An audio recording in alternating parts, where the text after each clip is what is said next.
Hey everyone, welcome to day 4 of our Shelly swimsuit sew-along. Today we're going to be sewing up the crotch seam and then adding our straps and then adding the neckline elastic. To get started, turn the swimsuit inside out and then we'll lay the swimsuit down so that the front crotch piece is face up. So fold that front lining out of the way and then we're going to match the main notch to the back main notch and the lining notch at the center seam and pin or clip in place.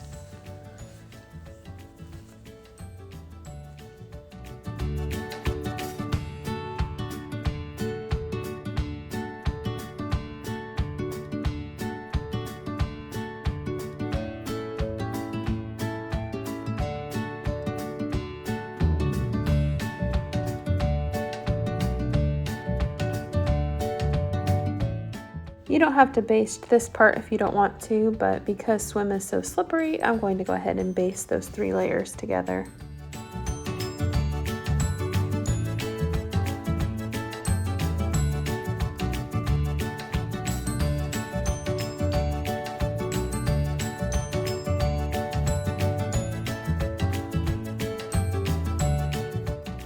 Take the front lining piece and lay it back down on top of the front main piece.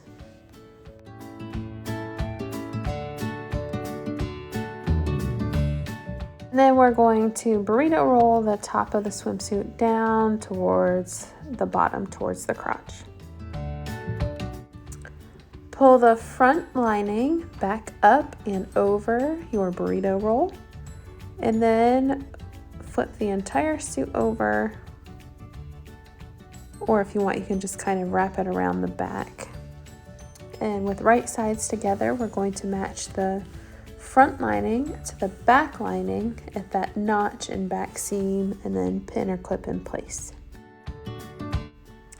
Baste that seam together, and then with a 3/8 inch seam allowance, stitch using a serger or a stretch stitch. You can trim the seam allowance in half if you're not using a serger, and then you will have 2 enclosed seams. To start on our straps, we're going to fold the strap in half lengthwise with right sides together. I went ahead and basted along the long raw edge of each strap just to make it a little bit easier. After you cut a piece of swim elastic to the length of your strap, go ahead and match the short edge of the elastic to the short raw edge of the strap. Make sure you pin or clip that 1/4 inch away from the long raw edge.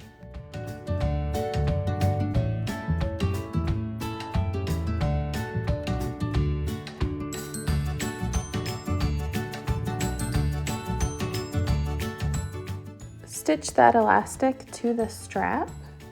I used a zigzag stitch with a width of 2 and a length of 2.5, and then sew the edge of the elastic that's closest to the non-folded edge of the strap to the strap.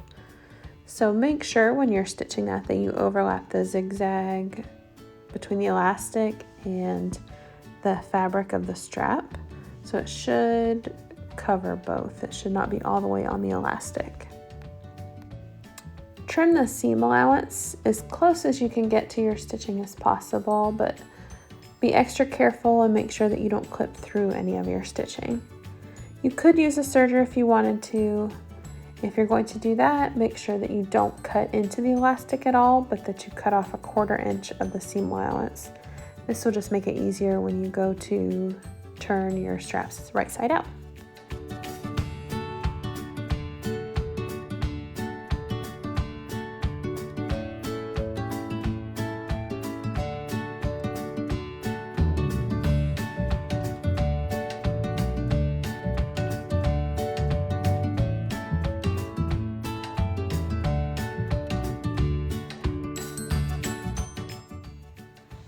I turned my straps right side out using a safety pin, just like it shows in the tutorial.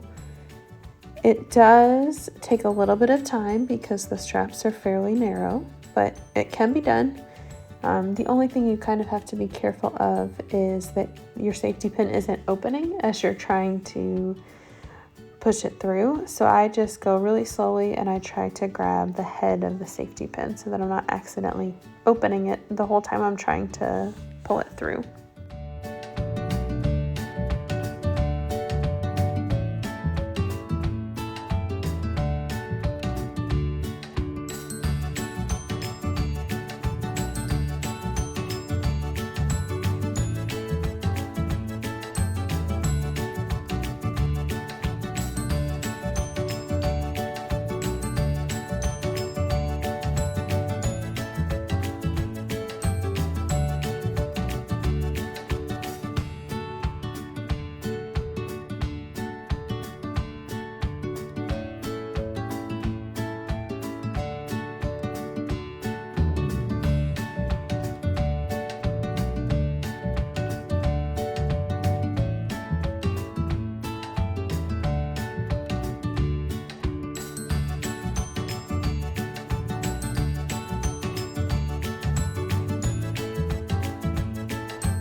If you didn't already mark your strap placement when you were cutting out your pattern pieces, you can grab your paper pattern pieces now and do that. You're going to center the straps at the strap placement mark and pin or clip in place. Do that for both sides and then do the same step for the back strap. Just make sure that your straps are not twisted. This is also a good opportunity to try your swimsuit on. Or in this case, I'm making it for my daughter, so have her try it on, whoever is going to be wearing the suit. That way, if you need to adjust the strap length at all, you can do so before you attach it. Once you've determined your strap placement and your strap length, made sure that's all good to go ahead and baste those straps in place.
Our last part of today is going to be the neckline elastic.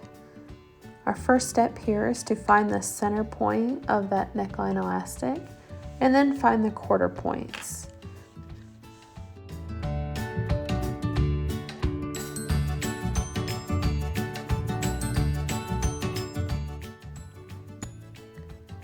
Lay the top of your suit open so that the lining is face up, and then match the center point of the elastic to the back center point the quarter points to the side seams and the edges of your elastic 1/2 inch in from the center front edge of the bodice.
Once you have your elastic pinned or clipped onto the neckline of your bodice, it's time to sew it on. You will need to stretch it slightly to fit. You shouldn't have to stretch it a lot. If you notice you are having to stretch it a lot, go back and double check your paper pattern pieces, check your elastic, make sure that you did cut the correct length, especially if you graded sizes at all. Sometimes this can be a little bit tricky.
Once you've attached your elastic, we're going to fold that elastic down toward the wrong side, 3/8 of an inch, and pin or clip in place. Top stitch from one side to the opposite, being sure to secure the straps as well. This is another good time to double check that your straps are not twisted. I just used a zigzag stitch, but you can use a cover stitch. You can use any type of stretch stitch that you want to top stitch with. Just a reminder that when you are top stitching that elastic in place, you do want to pull it taut to make sure you are removing any wrinkles or gathering that the elastic might create. You shouldn't have a whole lot, but you will have a little bit, so be sure to straighten that out. Pull it taut while you're top stitching.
At this point, remove any basting stitches you have left.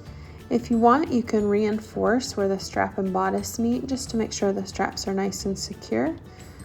Other than that, we are all set with day 4, and we will see you back tomorrow for day 5.